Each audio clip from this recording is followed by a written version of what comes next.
When it comes to buying a car, whether you should put down a deposit or wait to pay a balloon payment at the end of the contract is surprisingly very controversial.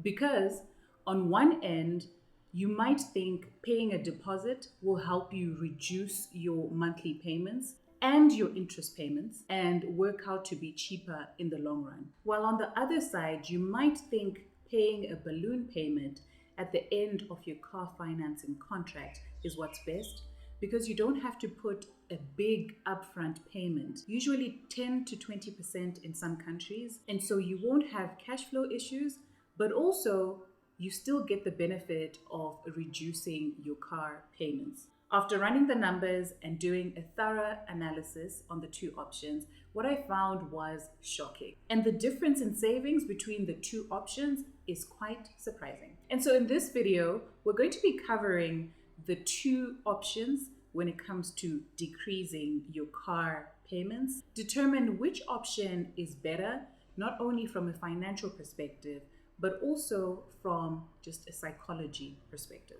And then finally, I will share how I personally finance my vehicles using the two options, whether I put down a deposit or I choose to go the balloon payment route. If that interests you, then please keep watching. If you're new here, my name is Yvonne, and on this channel, we talk about all things personal finance, business, but also self-improvement. And because I'm an investment professional, this video is part of a decision analysis series called Investor's View.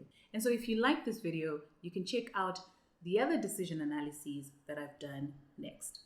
Let's jump right into it. So we first need to define what a deposit and balloon payment are and what the difference is. And so as you can see, a deposit is a lump sum payment that you make at the beginning of your vehicle finance contract. This automatically reduces your monthly payments, but also saves you on interest. On the other end, you have a balloon payment. No lump sum at the beginning of the contract, but you will have to pay a lump sum at the end of the vehicle finance contract. Both options reduce your monthly installments, albeit to a different extent. So to start my analysis, I went on the West Bank website to run the scenarios. With a base case where I'll be buying a car that will cost me 300,000 Rand, I'll be paying 13% in interest, and I'll take out a 72-month vehicle finance contract. So those were the base assumptions. With the base case where you pay no deposit, you pay no balloon payment,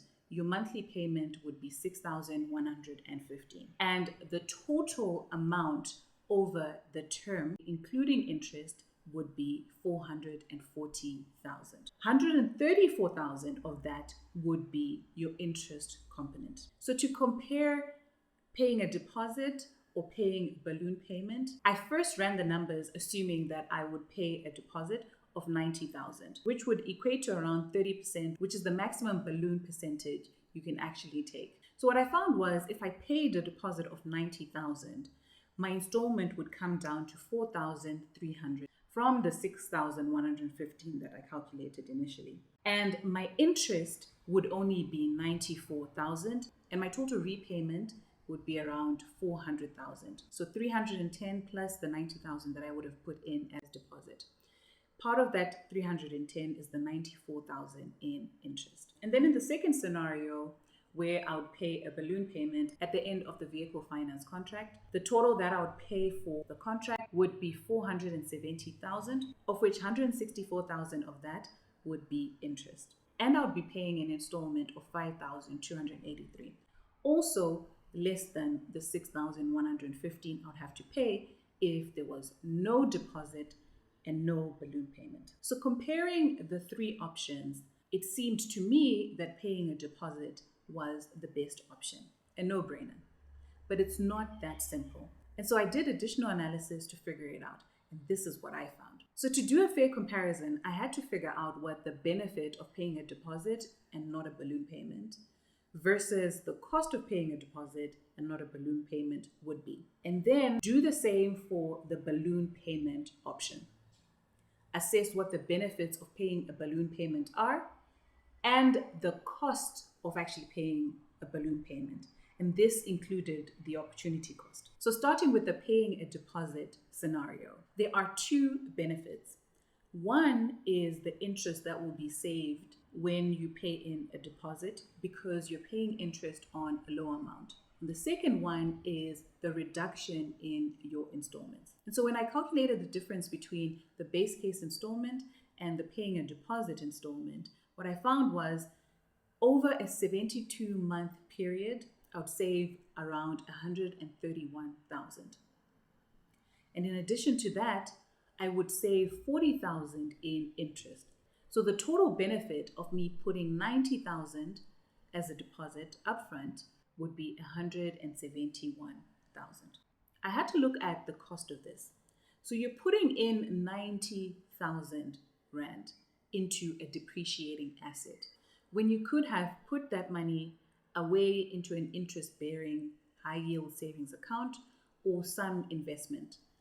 I made an assumption that I would be making a return of around 8% because that is the average return on high-yield savings accounts right now, but also that is the average return on the S&P 500. So if I was to put money into an ETF that tracks that, that is the return that I would be expecting. So the cost to me would be the compounded interest that I would lose if I had just invested the 90,000. And so I used the NerdWallet compound interest calculator. I'll link it in the description below to calculate how much over the 72-month period I would actually make with those assumptions.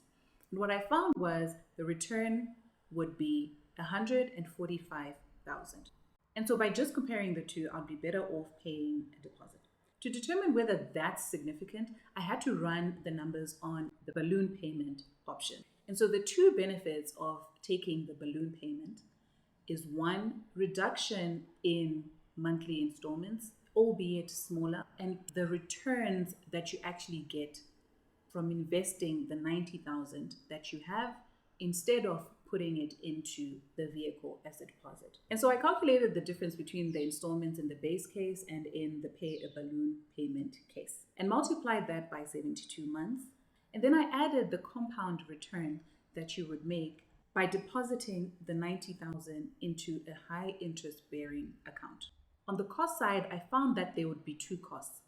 The additional interest that I would have to pay because I've taken a balloon payment, but also the 90,000, the actual balloon payment that I would have to make. In total, 120. When I compared the benefit versus the cost, the difference was still an 84,000 benefit. Now, 84,000 is almost 3 times more benefit than I would get from paying a deposit and locking in my 90,000 in a depreciating asset.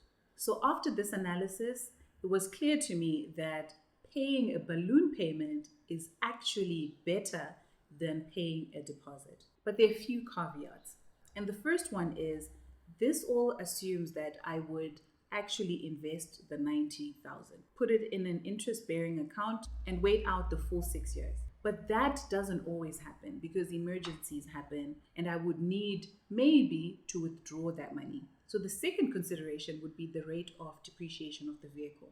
Because just because I put 90,000 in the vehicle doesn't mean the vehicle is going to depreciate fast enough to actually obliterate the value. I didn't put the equity that would remain in the vehicle as part of the benefit. In both cases, I end up with the car anyway. So anyway, because vehicles are a depreciating asset, I prefer buying my cars cash. But if I must take a contract, I will likely take a balloon payment and not put a big lump sum into the car, but find other ways of increasing my return from that investment, either by investing it into a business or putting it into a high yield savings account. So that's it, everyone. If you've been thinking about whether you should be paying a deposit or taking a balloon payment, these are the numbers if you're going to go for a car that's going for 300,000. You can run the same process for your own vehicle depending on the different assumptions that you're going to be given by the bank. If you enjoyed any part of this video, please give it a thumbs up. I'll see you in the next one.